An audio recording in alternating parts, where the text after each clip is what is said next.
Hello, my name is Paul Gaskell. I'm the Director of Wellbeing and Dementia Care for Runwood Homes. We believe all our residents should live well. That includes a really enjoyable mealtime in good company of other residents and staff and nutritious food. Well, just relaxed and very calm, pleasant. I'm not a quick eater, so I enjoy it if we can just all take our time.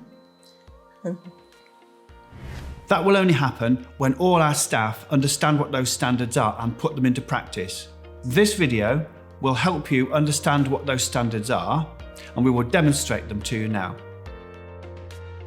It's important that the dining room is laid up ready for when people arrive. Even better, that residents take part in laying the table, which is good for them to feel as if they're taking part in the working life of the home, and for people with dementia, that they know what's coming next. We will expect everything to be ready on the table when people arrive. This will include a table mat which contrasts strongly with the plate. This will help older eyes pick out the plate against the background. This is especially useful for people with dementia. Also on the table will be their glass, cup and saucer for a cup of tea afterwards, salt and pepper, and a colourful, attractive table decoration. Also on the table will be today's menu, which will have a photograph of the food in addition to the text. We encourage our residents to choose where they sit in the dining room. It's important that people sit with people they're compatible with and that they enjoy the company of. Where this is not possible for residents, we will help them make that decision. Many of our residents use a wheelchair to get around. We will always encourage them to transfer into a more comfortable dining chair if they wish and if that is possible. Music can enhance the mealtime experience. It does not need to be too loud, otherwise it will distract from the mealtime and will make it difficult for people to talk. Residents need to choose their own music and we need to check that it is what they want. Radio stations, generally not very suitable. There can sometimes be a delay between residents sitting in the dining room and the mealtime starting. This is a chance for us to enjoy that time with residents by sitting with them, having a chat, or by putting some music on, starting a sing-song, or even having a little quiz. It helps people get to know each other better and it enhances the mealtime experience. All staff in the dining room should be wearing a protective apron. All staff should be wearing a clear name badge with their first name so that residents know what to call everybody. The person serving food from the trolley should in addition be wearing protective PPE disposable gloves. Whilst there may be menus on the table, there may be a chalkboard explaining what the meal of the day is, it's always a really good idea for staff to be having a discussion about what's coming up later. What's for dinner? What's for pudding? What do you fancy today? Helps people get ready for the meal ahead. It's a good idea to allocate a member of staff to a group of residents, possibly at a table, 2 tables, 3 tables. This helps make the mealtime person-centred and it helps staff focus on individual needs. It's important that residents are given the chance to wash their hands before lunch or any meal. If that's not possible or it hasn't happened, offer them a hand wipe at the table. If a mealtime leader is allocated, they will be able to oversee the service and encourage good practice using the mealtime standards in this video. Once people are settled at their table, we will be offering them a drink. This will be offered visually as well as describing what the drinks are.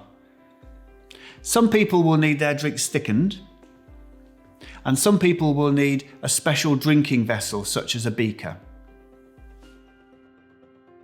In the same way that we offered the choice of drinks visually, we will also offer choice of food visually. For instance, with the main meal, we will show residents what is on offer using 2 small sample plates.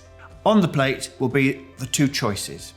Residents will be able to choose combinations to include vegetables, combinations of the main meal, and portion size. Sometimes a resident may prefer something different. We will do all we can to offer alternatives. Some residents will benefit from special crockery. It may be coloured crockery to help the food stand out. It may be special cutlery so that people with weak hands or arthritis may be able to grip the cutlery properly.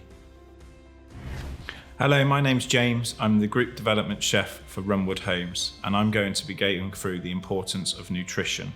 When presenting the food, it's important to remember the following things. Half of the plate should contain vegetables or salad, a quarter of the plate protein, and a quarter of the plate carbohydrates. Each mealtime should contain each of the following nutrients: a starchy food such as potato and pasta, protein such as chicken or fish, dairy such as milk and cheese, fruit and vegetables, and oils and fats such as butter, which can be incorporated in the cooking process. Some residents will have difficulty with swallowing. This is known as dysphagia. The chef will know what consistency to prepare the food for the resident. When staff are serving a meal to a resident, double check that it's what they wanted. Many meals are traditionally accompanied by a gravy or a sauce. Offer the gravy at the time of serving the meal and give the resident the chance to put their own gravy on, where they want it, how much they want. The same will apply for sauces and custard. Many residents will prefer a certain size of meal. If a resident's offered a meal and they say, "Oh, it's too big," take it away and replace it with a meal that's the right size. Some residents may need assistance cutting up their food. If this is the case, do so quietly and discreetly. You may choose to take the meal away from the table, prepare it then, and take it back, forming the shape of the original food. Some residents may have difficulty with coordination and with using cutlery. We may offer them clothes protector to preserve their dignity and to keep their clothes looking nice. Some people will need assistance to eat. To make sure this is done with dignity, always support only one person at a time. Give them plenty of time to swallow before the next mouthful. Offer regular sips of drink to help the food go down. If a little food has spilt out in somebody's mouth, wipe gently with a napkin. Also consider, if that has happened, are you putting too much food on the fork or the spoon? Even though somebody may not be able to answer you, make it a sociable occasion still. You can chat away with them about things that are going on. It is important that every resident is checked frequently. We are checking to make sure they're still enjoying their food, that they have a drink, and if they need any other assistance. Offer people second helpings. In the same way that we offer the main meal visually, offer seconds visually as well, so that people can see what is being offered.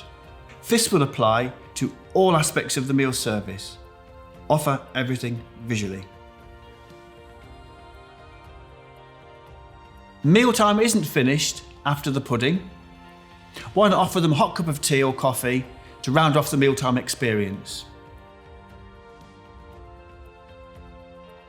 We need to know what residents think about the food they've been served. A chef needs to communicate directly with his customers regularly, recording their answers and taking action where appropriate. Before people leave the dining room, offer them the chance to wipe their hands. This helps them feel fresh and clean after their meal. Not all residents choose to eat in the dining room, and some residents are not able to get to the dining room. We make sure that the standards that we offer in the dining room are met for people in their rooms.